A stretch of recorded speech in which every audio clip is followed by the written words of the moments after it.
इयत्ता 11वी भूगोल. चॅप्टर 6 महासागर साधनसंपत्ती. साधारणतः 15व्या शतकाच्या सुरुवातीस संपूर्ण जगाचा अल्पसा भाग लोकांना माहीत होता.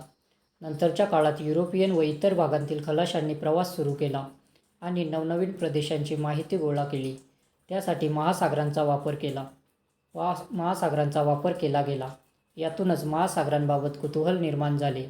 शास्त्रशुद्ध पद्धतीने महासागराचा अभ्यास 19व्या शतकाच्या सुरुवातीला केला जाऊ लागला. 1882 ते 1876 या कालखंडात चॅलेंजर या ब्रिटिश जहाजाने केलेल्या जगप्रवासाने एक महत्त्वाची सागरी शोध मोहीम पूर्ण झाली. त्यांनी खोल समुद्राविषयी व तेथील जीवसृष्टीसंदर्भात नवीन माहिती उजेडात आणली. सन 1920 पासून प्रतिध्वनी आरेखक यंत्राचा वापर नियमितपणे केला जाऊ लागला. त्या आधारे नकाशाकारांनी विविध सागरतळाचे नकाशे बनवण्यास सुरुवात केली. महासागरांच्या अभ्यासात आज अनेक देश सहभागी झाले आहेत. माहीत आहे का तुम्हाला, प्रतिध्वनी आरेखक यंत्र हे एक प्रकारचे सोनार उपकरण आहे. त्याचा उपयोग सागरी तळाची पाण्याची खोली मोजण्यासाठी किंवा पाण्यातील पदार्थांच्या शोधासाठी केला जातो.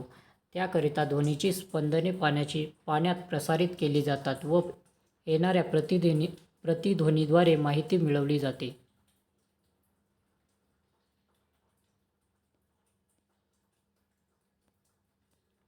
आता महासागरांची तलरचना आणि खंडांत उतार, सागरी मैदाने, खळगे व सागरी गर्ता हे त्यांचे भाग आठवा.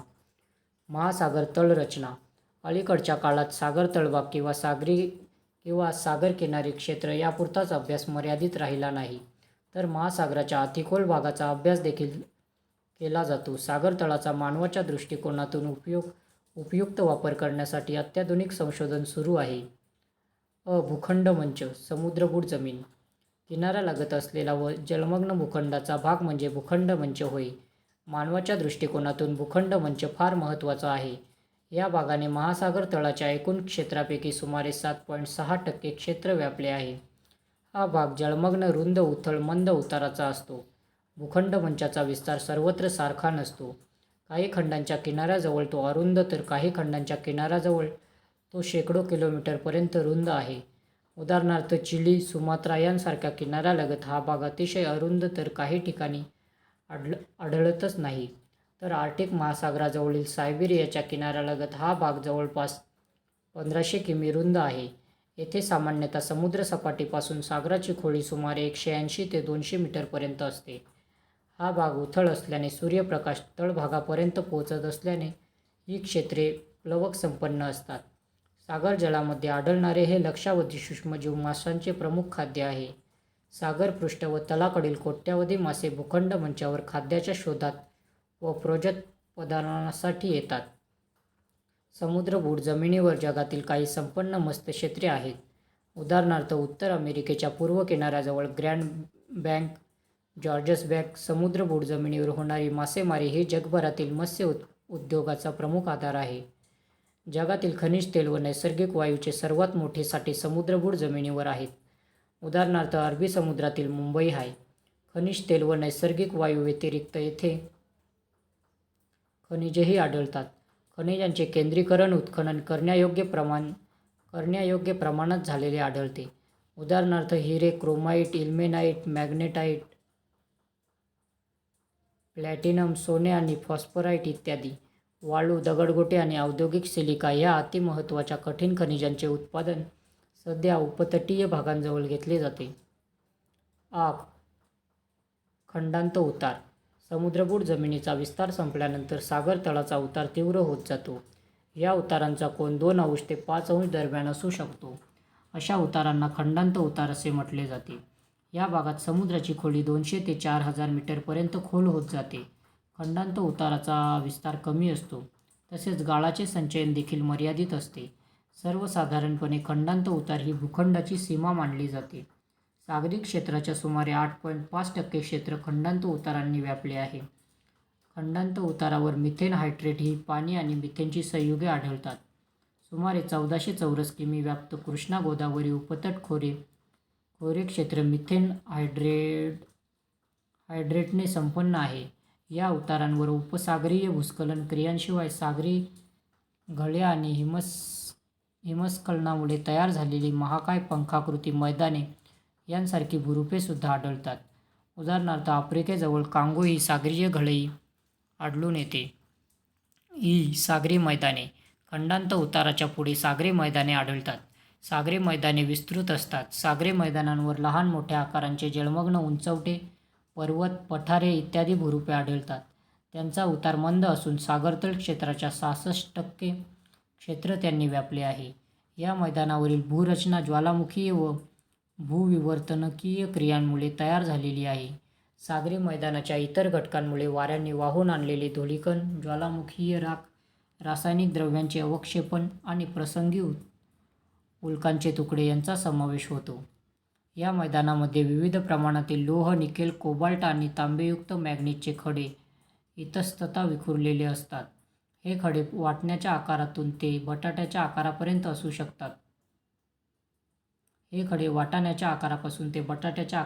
असू शकतात. सागरातील अस्थी किंवा खडकांच्या तुकड्यांवर सागर जलातील खनिजांच्या अवक्षेपणामुळे तयार होतो. सध्या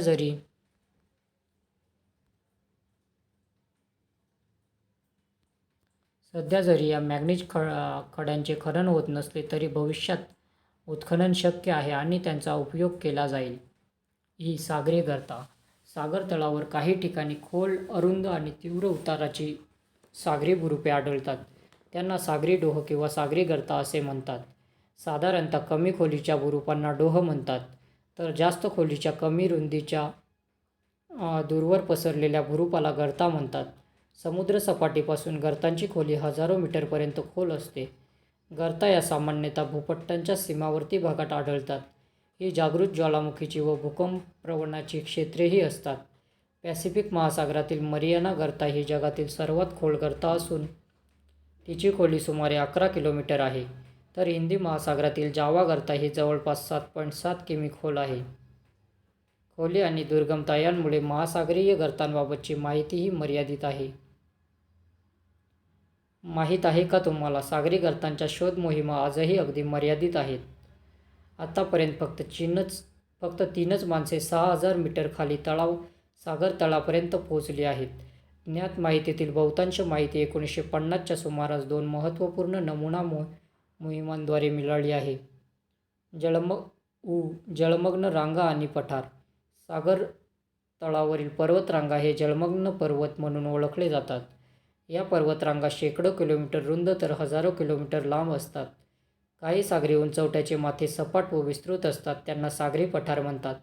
उदाहरणार्थ हिंदी महासागरातील छागोसचे पठार. जलमग्न पर्वतरांगांच्या शिखरांचे भाग काही ठिकाणी सागर पृष्ठाच्या वर आलेले असतात. त्यांना आपण सागरी बेटे म्हणून ओळखतो. या बेटांचे विविध प्रकार आहेत. खंडीय बेटे. उदाहरणार्थ मादागास्कर बेट, भारतीय महासागराचा वायव्येकडील भाग. ज्वालामुखीय बेट. उदाहरणार्थ हवाई बेटे. ही प्रवाळ बेटे. उदाहरणार्थ ॲल्डब्रा बेटे, अटलांटिक महासागर. सागरी उंचवटे हजारो वर्षांच्या संथ प्रक्रियेतून निर्माण झाले आहेत. हे उंचवटे विशिष्ट प्रकारच्या सजीवांचे अधिवास आहेत. संशोधनात्मक अभ्यासातून असे दिसून आले आहे की अशा पर्वतरांगा व बेटांजवळ आढळणारे जीव हे विज्ञान जगताला नवीन आहेत. या गुणवैशिष्ट्यांमुळे जलमग्न रांगांना विशेष पर्यावरणीय महत्त्व प्राप्त झालेले आहे. पर्यावरण अभ्यासक व संवर्धन कार्य करण्यासाठी हे क्षेत्र विशेष आवडीचे बनले आहेत. या प्रमुख सागरी भूरूपांशिवाय सागर तळावर सागरी घळ्या, दऱ्या इत्यादी भूरूपे आढळतात. ही सागरी वैशिष्ट्ये आणि भूपृष्ठावरील भूरूपे यांतील साम्य तुम्ही आता समजू शकाल. महासागरीय संशोधन. समुद्र तळाच्या वेगवेगळ्या पातळींवरील विविध प्रकारची विपुल साधनसंपत्ती आहे. या साधनसंपत्तीचे जैविक व अजैविक साधनसंपत्ती असे वर्गीकरण केले जाते. जैविक साधनसंपत्ती. या साधनसंपत्तीत मुख्यतः सागरातील वनस्पती व प्राणी यांचा समावेश होतो.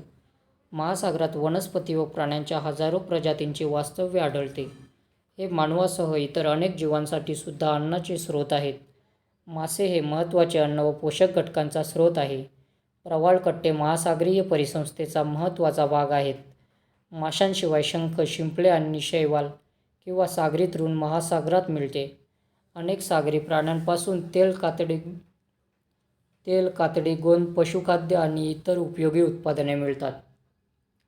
तसेच औषध निर्मिती उद्योगात सागरी वनस्पतींव्यतिरिक्त मोती आणि प्रवाळांचा मोठ्या प्रमाणावर वापर होतो. सागर जलात वाढणाऱ्या सागरी शैवालांचा अनेक शतके अन्न म्हणून उपयोग केला जात आहे. तसेच त्वचा संरक्षक, मलम आणि खतांसाठी सागरी गवताचा उपयोग केला जातो. सागरी पाण्यामध्ये अतिशय सूक्ष्म पाण्याचे प्रमाण जास्त आहे. त्यांना प्लवंक म्हणतात. निळ्या, हिरव्या, तपकिरी, लाल, पिवळसर असे विविध प्रकारचे प्लवंक आढळतात. प्राणीजन्य व वनस्पतीजन्य असे याचे 2 प्रकार पडतात. देवमाशासारख्या महाकाय माशाचे हे प्रमुख खाद्य आहे.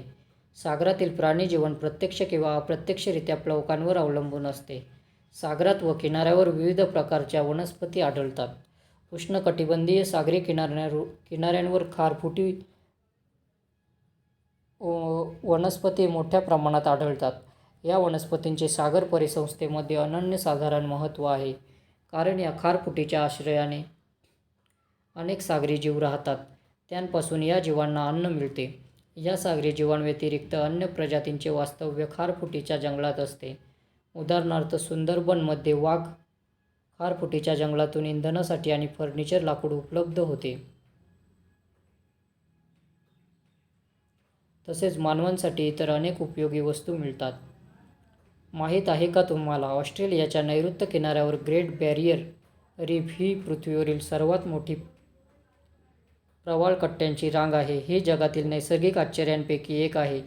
ही 2010 किमीपर्यंत विस्तारलेली आहे व या रांगेत 400 पेक्षा अधिक प्रकारचे प्रवाळ आढळतात. ही रांग नष्ट होण्याच्या मार्गावर आहे. 2. अजैविक साधनसंपत्ती. जगातील महासागरामध्ये विपुल अजैविक साधनसंपत्ती असून त्यांचे उत्खनन अंशतः झाले आहे. या अजैविक साधनसंपत्तीमध्ये खनिजे ही मुख्य आहेत. यातील सर्वत्र आढळणारे सोडियम क्लोराईड हे मीठ होय. सागर तळावर अनेक धातू व अधातू खनिजे सापडतात. उदाहरणार्थ, पोटॅशियम हे मोठ्या प्रमाणात आढळते. उष्णकटिबंधीय महासागरांमध्ये चुनखडकाची निर्मिती प्रवाळ व वनस्पतींद्वारे अवक्षेपित घटकांपासून मोठ्या प्रमाणात होते. सागरी पाण्याच्या बाष्पीभवनामुळे जिप्सम तयार होते. त्यांचे खनन करून त्यांचे प्लास्टर ऑफ पॅरिसमध्ये रूपांतर करून ते बांधकामासाठी वापरले जाते. सागर तळातून युरेनियमयुक्त वाळू, खनिज तेल व नैसर्गिक वायू ही सर्वात महत्त्वाची खनिजे मिळतात. खनिजे आणि खनिज तेल मिळवण्याकरता किंवा मासेमारीकरता खोल समुद्रात जाण्यासाठी तंत्रज्ञान विकसित करण्याची गरज आहे. जैविक व अजैविक साधनसंपत्ती सागरातून मिळवताना पर्यावरणाचा समतोल राखला जाईल याकडे लक्ष देणे गरजेचे आहे. त्यासाठी शाश्वत विकास व आवश्यकतेनुसार वापर हे तत्त्व महत्त्वाचे आहे. महासागराचे इतर उपयोग. ऊर्जा. भरती ओहोटी ऊर्जा. भरती ओहोटीच्या आविष्कारातून मोठ्या प्रमाणात ऊर्जा निर्माण होते. म्हणून या भरती ओहोटी ऊर्जेचा उपयोग वीज निर्मितीसाठी केला जाऊ शकतो. परंतु भरती ओहोटीद्वारे ऊर्जा संकलनासाठी मर्यादा येतात.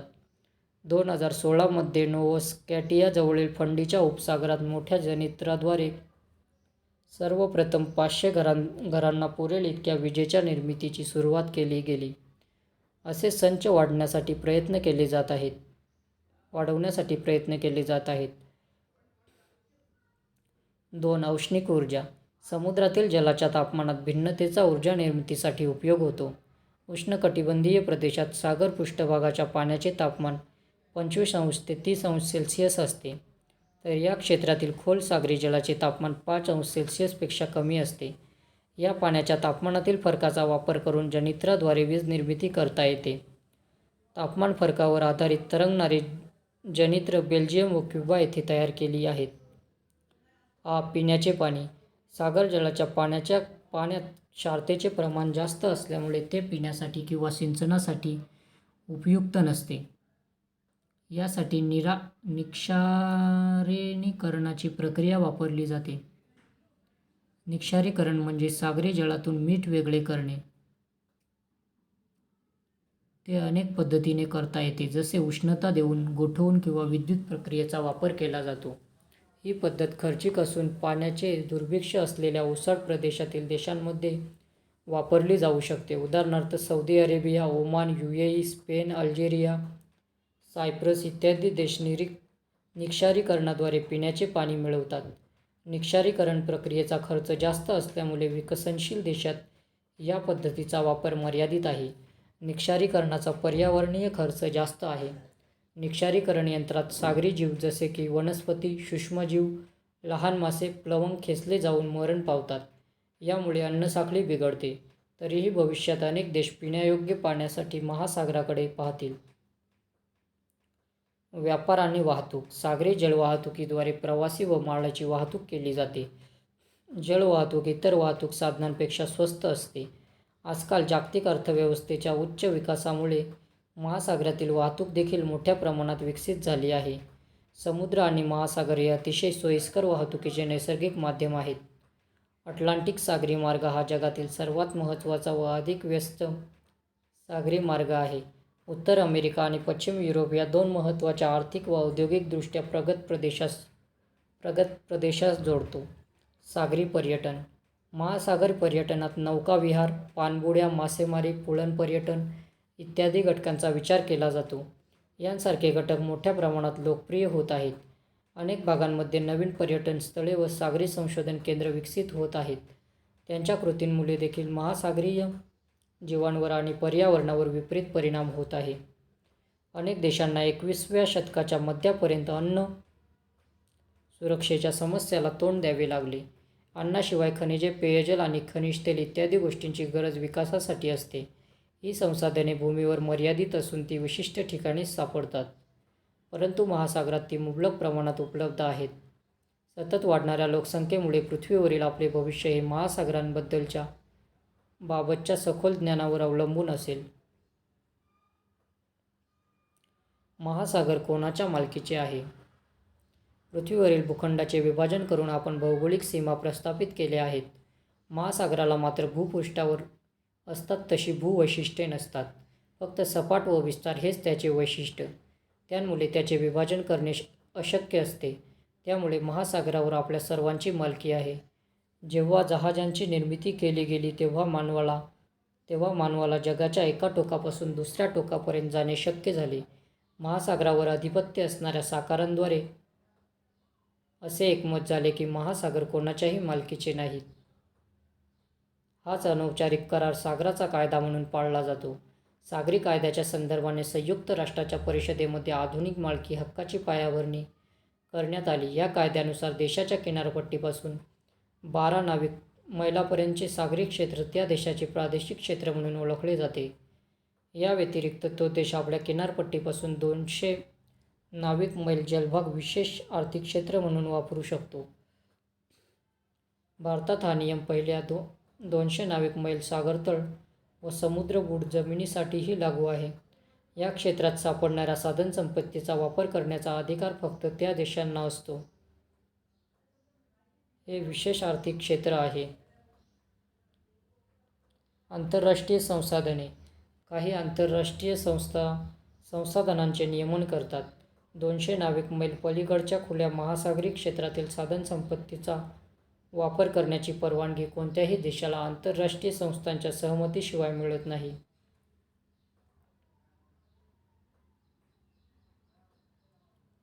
माहीत आहे का तुम्हाला, जगातील सर्वात खोल पॅसिफिक महासागरातील मरियाना गर्ताच्या तळाशी एक प्लास्टिकची पिशवी मिळाली आहे. ती प्लास्टिक पिशवी 30 वर्षांपूर्वी बनवलेली आहे. हे महासागरामध्ये वाढत चाललेले प्रदूषण दर्शवते. जवळजवळ 5000 पाणबुड्या व रिमोटवर चालणाऱ्या गाड्यांद्वारे समुद्र तळावर काय दडलेले आहे हे शोधण्याचा अभ्यास आंतरराष्ट्रीय समूह करत आहेत. सागरी प्रदूषण. विविध दृष्टीने महासागराचे महत्त्व दिवसेंदिवस वाढत आहे.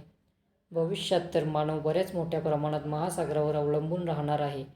परंतु अलीकडील काळात महासागरातील पाण्याचे मोठ्या प्रमाणावर प्रदूषण होत आहे.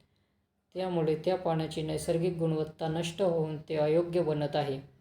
तेलवाहू जहाजातून होणारी तेलाची गळती, किनारी भागातील तेलाचे खामखान, किरणोत्सारी पदार्थांसारख्या घनकचऱ्याची विल्हेवाट, अणुचाचण्या यांमुळे सागराचे पाणी मोठ्या प्रमाणात प्रदूषित होत आहे. नद्यांमधून वाहत येणारे टाकाऊ पदार्थ, किनाऱ्यावरील शहरांमधून सोडण्यात येणारे सांडपाणी, उद्योगांमधून बाहेर पडणारा टाकाऊ पदार्थांचा कचरा इत्यादी अनेक कारणांमुळे महासागरी पाण्याचे प्रदूषण होत आहे. त्यामुळे महासागरातील जीवांचे अस्तित्व धोक्यात येत आहे.